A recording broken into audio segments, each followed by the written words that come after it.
Look at this apple. It's red. Obviously, undeniably, boringly red. But here's a strange little question that has haunted scientists and philosophers for centuries.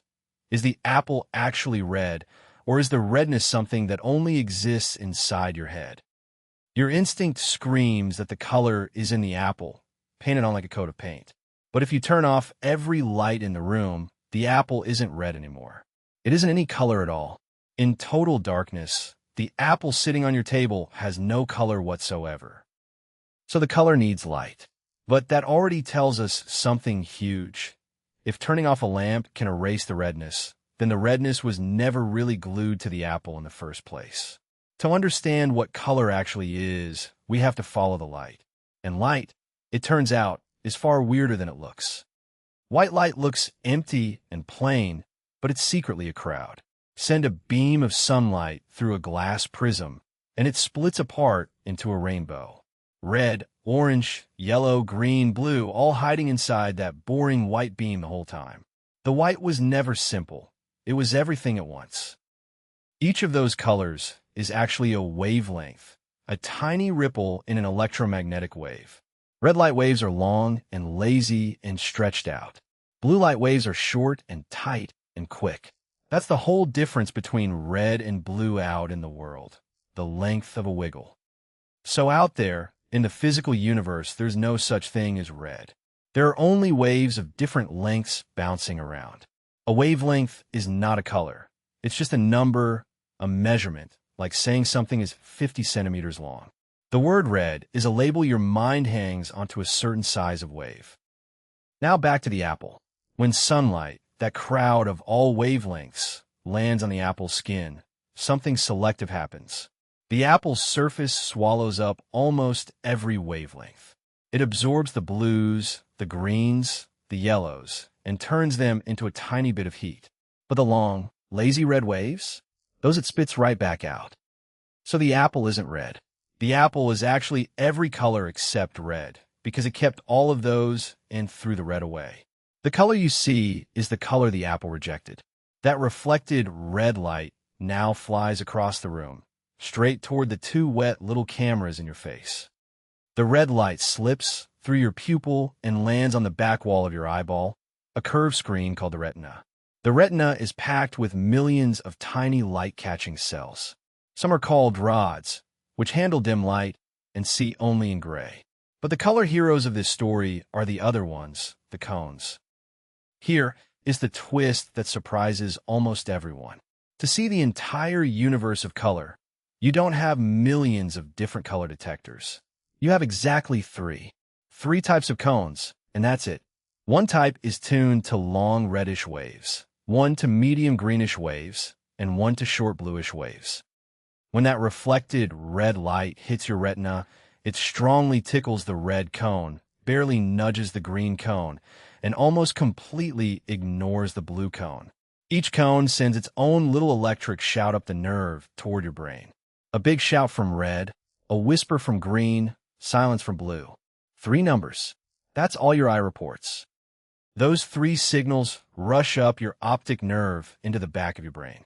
And there, in a fold of tissue called the visual cortex, your brain does something magical. It takes those 3 raw numbers and computes a color. It doesn't measure red. It invents red as a way of summarizing what the 3 cones just told it. And this is why 3 sensors are enough. Because your brain doesn't care about the exact wavelength. It cares about the ratio between the 3 cones. A little more red, a little less green, and suddenly you get orange. Shift the mix again, and you get pink, teal, lavender. From 3 dials, millions of possible combinations, and millions of colors. So let's say the sentence out loud, because it's genuinely shocking. Color is not in the apple. Color is not in the light. Color is manufactured inside your skull. A private movie your brain plays just for you. The apple only reflects a wavelength. The redness itself is your own personal experience, generated fresh, every single time you look. Which leads to a question that will quietly break your brain. When you look at this apple, and I look at this apple, do we actually see the same red? Your brain builds red from your cones, and my brain builds red from mine. But there is no way to reach inside another person's head and compare the two experiences. Here's the truly unsettling part. What if my red is what you would call green? What if inside my head the experience is completely flipped, and yet we both point at the apple and calmly say the word red? We'd never notice. We'd agree perfectly on the word, while living in totally different color worlds. Nobody can ever prove otherwise. This isn't just idle philosophy, because we already know color worlds really can differ. Take color blindness. Roughly 1 in 12 men has a cone that's missing or shifted, usually the red or green one. To them, red apple and green leaves can look almost like the same muddy shade. Their color universe is genuinely, physically different from yours. And it doesn't only run in one direction. A rare few people, almost always women, are born with a fourth type of cone. They're called tetrachromats. Where you might see a single flat shade of beige, they can perceive subtle differences your 3 cones simply throw away. They live in a slightly richer color world, and they've been walking among us the whole time. But if you really want your sense of reality shaken, look under the ocean at the mantis shrimp. You and I get by with 3 types of cones. The mantis shrimp has as many as 16. 16 channels of color information, plus the ability to see polarized light. We can't even imagine what its world looks like. The experience is simply beyond us. And it's not just weird sea creatures. Ordinary birds and bees can see ultraviolet, a band of light that is completely invisible to you. This means flowers are secretly covered in glowing patterns, landing strips and bullseyes painted in ultraviolet ink, guiding bees straight to the nectar. There's an entire layer of color splashed across your garden that your eyes will never, ever receive. Meanwhile, some animals see far less than we do. Your dog, curled up at your feet, has only 2 types of cones instead of 3. Dogs are essentially red-green colorblind. That bright red ball you throw across the green lawn doesn't pop with color for them. It blends into a dull, yellowish-gray world. Their loyalty runs deep, but their color palette is thin. Now here's a color trick your own brain plays that should be impossible. Look at a rainbow. Every color in it corresponds to a real wavelength, from red all the way to violet. But find magenta, that hot pink, and you'll notice it's nowhere in the rainbow. Magenta has no wavelength. There is no such thing as magenta light. So where does magenta come from? Your brain invented it. When your red cone and your blue cone both fire, but the green cone stays quiet, your brain faces a puzzle. Red and blue sit at opposite ends of the spectrum with no single wavelength in between. So it fudges it. It bends the spectrum into a loop and paints a brand new color to glue the 2 ends together.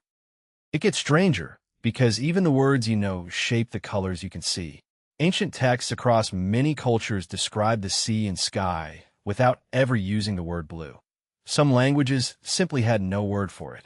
And in experiments, people whose language lacks a separate word for blue are noticeably slower at picking a blue square out from green ones. No word, harder to see. Remember the dress that broke the internet?